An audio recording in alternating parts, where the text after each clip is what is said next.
ಇವತ್ತು ಜೂನ್ 30 ಮಂಗಳವಾರ. ಇವತ್ತಿನ ದಿನ ಪ್ರತಿಯೊಬ್ಬರ ಮೊಬೈಲ್ಗೂ ಒಂದು ವಿಶೇಷವಾದ ಮೆಸೇಜ್ ಬರೋದಕ್ಕೆ ಶುರುವಾಗಿದೆ. ಹೌದು ಸ್ನೇಹಿತರೆ, ನೀವು ಕೇಳುತ್ತಿರುವುದು 100ಕ್ಕೆ 100 ನಿಜವಾದ ಸುದ್ದಿ. ಇನ್ನು ಅಕೌಂಟ್ಗೆ ದುಡ್ಡು ಯಾವುದೇ ತೊಂದರೆಯಿಲ್ಲದೆ ಸುರಕ್ಷಿತವಾಗಿ ಬರುತ್ತದೆ. ಇನ್ನು ರೇಷನ್ ಕಾರ್ಡ್ ಹೊಂದಿರುವ ಜನರಿಗೆ ಸರ್ಕಾರದಿಂದ 3 ಅದ್ಭುತ ಮತ್ತು ಭರ್ಜರಿ ಸಿಹಿ ಸುದ್ದಿಗಳು ಸಿಕ್ಕಿವೆ. ಅದರಲ್ಲೂ ಕೊನೆಯ ಸುದ್ದಿ ಕೇಳಿದರೆ ಪ್ರತಿಯೊಬ್ಬ ಬಡವನು ನೆಮ್ಮದಿಯ ನಿಟ್ಟುಸಿರು ಬಿಡುತ್ತಾನೆ ಮತ್ತು ಸರ್ಕಾರಕ್ಕೆ ಧನ್ಯವಾದ ಹೇಳುತ್ತಾನೆ. ಆ 3 ಭರ್ಜರಿ ಗುಡ್ ನ್ಯೂಸ್ಗಳು ಯಾವುವು ಅಂತ ಈಗ ವಿವರವಾಗಿ ನೋಡೋಣ. ಮೊದಲನೆಯ ಗುಡ್ ನ್ಯೂಸ್ ಅಂದ್ರೆ ಹೊಸ ಬಿಪಿಎಲ್ ಮತ್ತು ಎಪಿಎಲ್ ರೇಷನ್ ಕಾರ್ಡ್ಗಳಿಗಾಗಿ ಕಳೆದ 1.5 ವರ್ಷದಿಂದ ಕಾಯುತ್ತಿದ್ದ ಜನರಿಗೆ ಕೊನೆಗೂ ಕಾಲ ಕೂಡಿ ಬಂದಿದೆ. ಸರ್ಕಾರವು ಹೊಸ ಬಿಪಿಎಲ್ ಮತ್ತು ಎಪಿಎಲ್ ರೇಷನ್ ಕಾರ್ಡ್ಗಳಿಗಾಗಿ ಆನ್ಲೈನ್ ಮುಖಾಂತರ ಅರ್ಜಿ ಸ್ವೀಕಾರ ಪ್ರಕ್ರಿಯೆಯನ್ನ ಅಧಿಕೃತವಾಗಿ ಲೈವ್ ಮಾಡಿದೆ.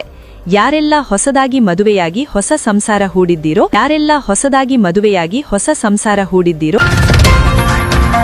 ಅಥವಾ ಹಳೆಯ ಕಾರ್ಡಿನಿಂದ ಹೆಸರು ಬೇರ್ಪಡಿಸಿ ಹೊಸ ಕಾರ್ಡ್ಗೆ ಕಾಯುತ್ತಿದ್ದೀರೋ ಅವರು ತಕ್ಷಣವೇ ಸೈಬರ್ ಕೇಂದ್ರಗಳಿಗೆ ಅಥವಾ ಸೇವಾ ಕೇಂದ್ರಗಳಿಗೆ ಭೇಟಿ ನೀಡಿ ಅರ್ಜಿ ಸಲ್ಲಿಸಿ ಇದರ ಸಂಪೂರ್ಣ ಲಾಭವನ್ನ ಪಡೆದುಕೊಳ್ಳಬಹುದು. ಎರಡನೆಯ ಗುಡ್ ನ್ಯೂಸ್ ಬಂದು ಇಂದಿರಾ ಕಿಟ್ ವಿತರಣೆ. ಹೌದು, ಕಳೆದ ಏಪ್ರಿಲ್, ಮೇ ಮತ್ತು ಜೂನ್ ತಿಂಗಳಿನಲ್ಲಿ ರಾಜ್ಯದ ಜನರಿಗೆ ಸಿಗಬೇಕಾಗಿದ್ದ 15 ವಿವಿಧ ರೀತಿಯ ಉಚಿತ ದಿನಸಿ ಪದಾರ್ಥಗಳನ್ನೊಳಗೊಂಡ ಅಂದರೆ ಬೇಳೆ, ಎಣ್ಣೆ, ಉಪ್ಪು, ಸಾಸಿವೆ ಸೇರಿದಂತೆ ಅಗತ್ಯ ವಸ್ತುಗಳ ಇಂದಿರಾ ಕಿಟ್ ಅನ್ನ ಒಟ್ಟಿಗೆ 3 ತಿಂಗಳ ಕೋಟಾವನ್ನ ಈ ಜೂನ್ ತಿಂಗಳಿನಲ್ಲಿ ಒಂದೇ ಬಾರಿಗೆ ವಿತರಿಸಲು ಆಹಾರ ಮತ್ತು ನಾಗರಿಕ ಸರಬರಾಜು ಇಲಾಖೆ ಮುಂದಾಗಿದೆ. ಇದರಿಂದ ಬಡ ಕುಟುಂಬಗಳ ತಿಂಗಳು ದಿನಸಿ ಖರ್ಚು ಸಂಪೂರ್ಣವಾಗಿ ಉಳಿತಾಯವಾಗಲಿದೆ ಮತ್ತು ಹಬ್ಬದ ದಿನಗಳಲ್ಲಿ ಜನರಿಗೆ ಇದು ಆಸರೆಯಾಗಲಿದೆ. ಮೂರನೆಯ ಮತ್ತು ಅತ್ಯಂತ ಮಹತ್ವದ ಗುಡ್ ನ್ಯೂಸ್ ಏನಪ್ಪಾ ಅಂದ್ರೆ ಬಯೋಮೆಟ್ರಿಕ್ ನಿಯಮದಲ್ಲಿ ಭಾರೀ ಸಡಿಲಿಕೆ ಮಾಡಲಾಗಿದೆ. ಹೌದು ಸ್ನೇಹಿತರೆ, ನ್ಯಾಯಬೆಲೆ ಅಂಗಡಿಗಳಲ್ಲಿ ಉಚಿತ ಅಕ್ಕಿ ಪಡೆಯುವಾಗ ಬಯೋಮೆಟ್ರಿಕ್ ಮಷೀನ್ ಮೇಲೆ ಹೆಬ್ಬಟ್ಟಿಟ್ಟಾಗ ರೇಖೆಗಳು ಮೂಡದಿದ್ದರೆ ತುಂಬಾ ಜನರಿಗೆ ರೇಷನ್ ಸಿಗುತ್ತಿರಲಿಲ್ಲ. ವಿಶೇಷವಾಗಿ ವಯಸ್ಸಾದ ತಂದೆ ತಾಯಂದರಿಗೆ, ಅಂಗವಿಕಲರಿಗೆ ಮತ್ತು ದಿನವಿಡೀ ಮಣ್ಣಿನಲ್ಲಿ ಮತ್ತು ಕಲ್ಲಿನಲ್ಲಿ ಕಷ್ಟಪಟ್ಟು ಕೆಲಸ ಮಾಡುವ ಕೂಲಿ ಕಾರ್ಮಿಕರ ಕೈರೇಖೆಗಳು ಸವಿದ ಹೋಗಿ ಬಯೋಮೆಟ್ರಿಕ್ ಮ್ಯಾಚ್ ಆಗದೆ ರೇಷನ್ ಸಿಗದೆ ಕಣ್ಣೀರು ಹಾಕುವ ಪರಿಸ್ಥಿತಿ ಇತ್ತು. ಆದರೆ ಈಗ ಸರ್ಕಾರವು ಒಂದು ಕ್ರಾಂತಿಕಾರಕ ಮತ್ತು ಮಾನವೀಯತೆಯ ಆದೇಶ ಹೊರಡಿಸಿದ್ದು, ಸಮನೆ ಖಾತೆಗೆ ಹಣ ಬಂದು ಬೀಳುತ್ತಿರುವುದನ್ನ ನೋಡಿ ಖುಷಿ ಪಡಬೇಕೋ ಅಥವಾ ನಮ್ಮ ಖಾತೆಗೆ ಇನ್ಮುಂದೆ ದುಡ್ಡೇ ಬರೋದಿಲ್ವಾ ಅಂತ ಆತಂಕ ಪಡಬೇಕೋ ತಿಳಿಯದ ಪರಿಸ್ಥಿತಿ ನಿರ್ಮಾಣವಾಗಿದೆ. ನಿಮ್ಮ ಅಕೌಂಟ್ಗೂ ಇವತ್ತು 6,000 ರೂಪಾಯಿ ಬಂದಿದೆಯಾ ಅಥವಾ ನಿಮ್ಮ ಗೃಹಲಕ್ಷ್ಮಿ ದುಡ್ಡು ಕಟ್ಟಾಗಿದೆಯಾ? ಇವತ್ತು ರಾಜ್ಯ ಸರ್ಕಾರದಿಂದ ಹೊರಬಿದ್ದಿರುವ ಆ ಅದಿರು ಒಡೆಯುವಂತಹ ಸುದ್ದಿ ಏನು? ರೇಷನ್ ಕಾರ್ಡ್ ಇದ್ದವರಿಗೆ ಸಿಕ್ಕಿರುವ ಭರ್ಜರಿ ಲಾಭಗಳೇನು? ಈ ಎಲ್ಲ ಕೌತುಕದ ಸಂಗತಿಗಳನ್ನು ಇವತ್ತಿನ ದಿನ ನಾವು ಅತ್ಯಂತ ವಿವರವಾಗಿ ಪ್ರತಿಯೊಂದು ಅಂಶವನ್ನ ಬಿಡಿಸಿ ಎಳೆ ಎಳೆಯಾಗಿ ಬಿಚ್ಚಿಡಲಿದ್ದೇವೆ. ಇವತ್ತಿನ ಈ ಜ್ಞಾನದ ಮಾಹಿತಿ ತುಂಬಾನೇ ರೋಚಕವಾಗಿದೆ ಮತ್ತು ನಿಮ್ಮ ಜೀವನಕ್ಕೆ ಅತ್ಯಂತ ಉಪಯುಕ್ತವಾಗಿದೆ. ಎಲ್ಲೂ ಮಿಸ್ ಮಾಡದೆ ಪೂರ್ತಿಯಾಗಿ ಕೇಳಿ. ನಿಮ್ಗೆಲ್ಲ ಗೊತ್ತಿರೋ ಹಾಗೆ ರಾಜ್ಯದಲ್ಲಿ ಗೃಹಲಕ್ಷ್ಮಿ ಯೋಜನೆಯ 2,000 ರೂಪಾಯಿ ದುಡ್ಡು ತಿಂಗಳು ಬರೋದು ನಮ್ಮ ಸಾಮಾನ್ಯ ಬಡ ಕುಟುಂಬಗಳ ನಿರ್ವಹಣೆಗೆ ಎಷ್ಟು ಮುಖ್ಯನೋ ಅದು 1 ತಿಂಗಳು ನಿಂತು ಹೋದರೆ ಮನೆಯ ಬಜೆಟ್ ಎಷ್ಟು ತಲೆಕೆಳಗಾಗುತ್ತದೆ ಎಂಬುದು ಪ್ರತಿಯೊಬ್ಬ ಗೃಹಿಣಿಗೂ ಚೆನ್ನಾಗಿ ಗೊತ್ತಿರುತ್ತದೆ.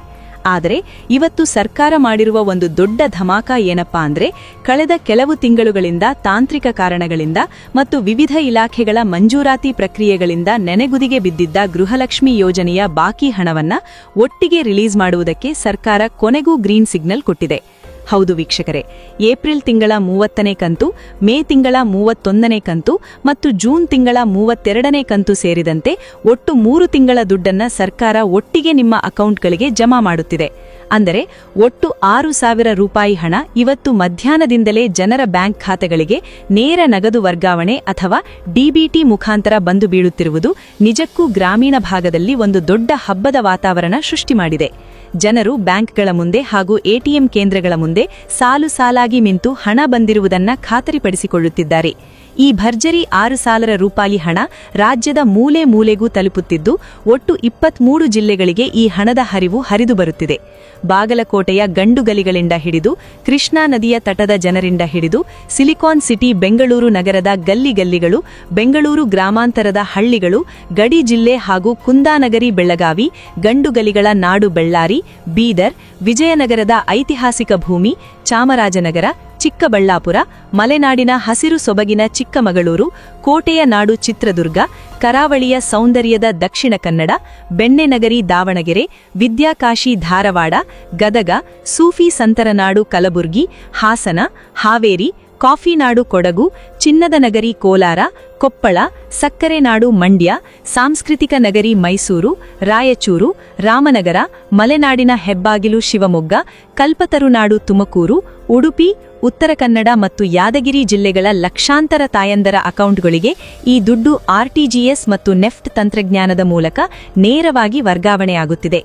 ಒಂದು ವೇಳೆ ನಿಮ್ಮ ಅಕೌಂಟ್ಗೆ ಇನ್ನೂ ಮೆಸೇಜ್ ಬಂದಿಲ್ಲ ಅಂದ್ರೆ ನೀವು ಯಾವುದೇ ಕಾರಣಕ್ಕೂ ಗಾಬರಿಯಾಗಬೇಕಾದ ಅವಶ್ಯಕತೆ ಇಲ್ಲ.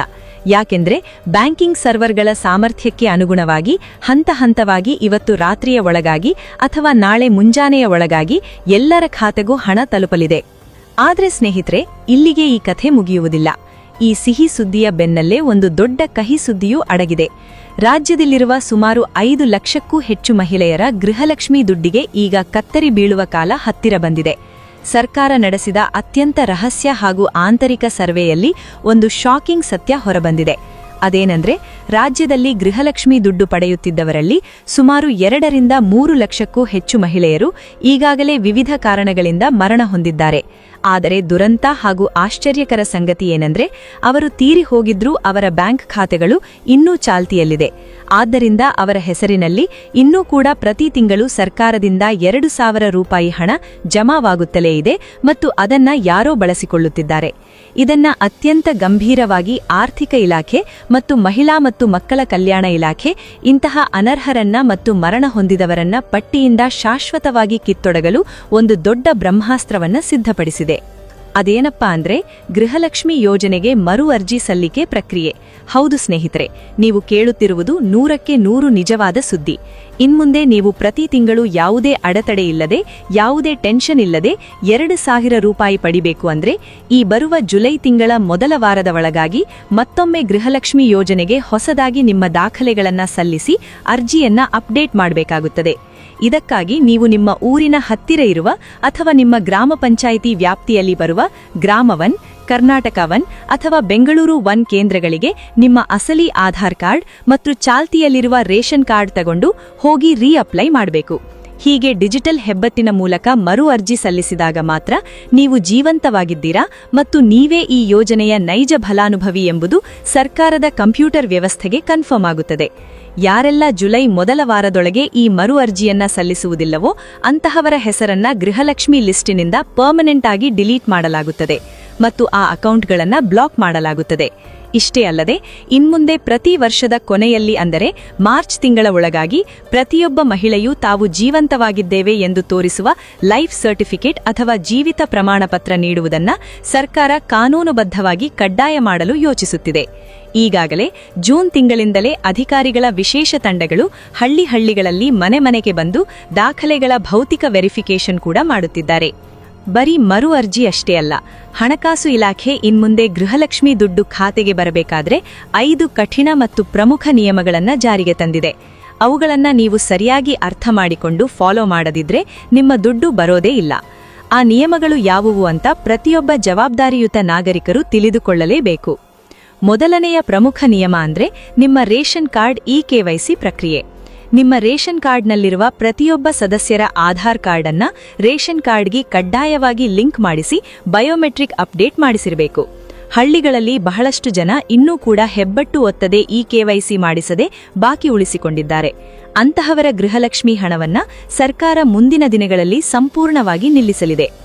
ಎರಡನೆಯ ನಿಯಮ ಏನಪ್ಪಾ ಅಂದ್ರೆ, ಉಚಿತ ರೇಷನ್ ಪಡೆಯುವುದು ಕಡ್ಡಾಯವಾಗಿದೆ. ಹೌದು, ಕೆಲವರು ಶ್ರೀಮಂತರಾಗಿದ್ರು ಅಥವಾ ಬೇರೆ ಕಡೆ ಕೆಲಸ ಮಾಡುತ್ತಿದ್ದರೂ ರೇಷನ್ ಕಾರ್ಡ್ ಹೊಂದಿರುತ್ತಾರೆ. ಆದರೆ ಕಳೆದ 3 ತಿಂಗಳಿನಿಂದ ನ್ಯಾಯಬೆಲೆ ಅಂಗಡಿಗೆ ಹೋಗಿ ಸರ್ಕಾರ ನೀಡುವ ಉಚಿತ ಅಕ್ಕಿಯನ್ನ ಅಥವಾ ರೇಷನ್ ಸಾಮಗ್ರಿಗಳನ್ನ ಪಡೆದುಕೊಂಡಿರುವುದಿಲ್ಲ. ಇಂತಹ ಕಾರ್ಡ್ಗಳನ್ನ ಪತ್ತೆ ಹಚ್ಚುತ್ತಿರುವ ಆಹಾರ ಇಲಾಖೆ 3 ತಿಂಗಳಿನಿಂದ ರೇಷನ್ ಪಡೆಯದವರ ರೇಷನ್ ಕಾರ್ಡ್ ಅನ್ನೇ ಸಂಪೂರ್ಣವಾಗಿ ರದ್ದುಗೊಳಿಸಲು ಆದೇಶಿಸಿದೆ. ನಿಮ್ಮ ರೇಷನ್ ಕಾರ್ಡ್ ಒಮ್ಮೆ ರದ್ದಾದರೆ ಗೃಹಲಕ್ಷ್ಮಿ ದುಡ್ಡು ಕೂಡ ಆಟೋಮ್ಯಾಟಿಕ್ ಆಗಿ ಬಂದಾಗುತ್ತದೆ.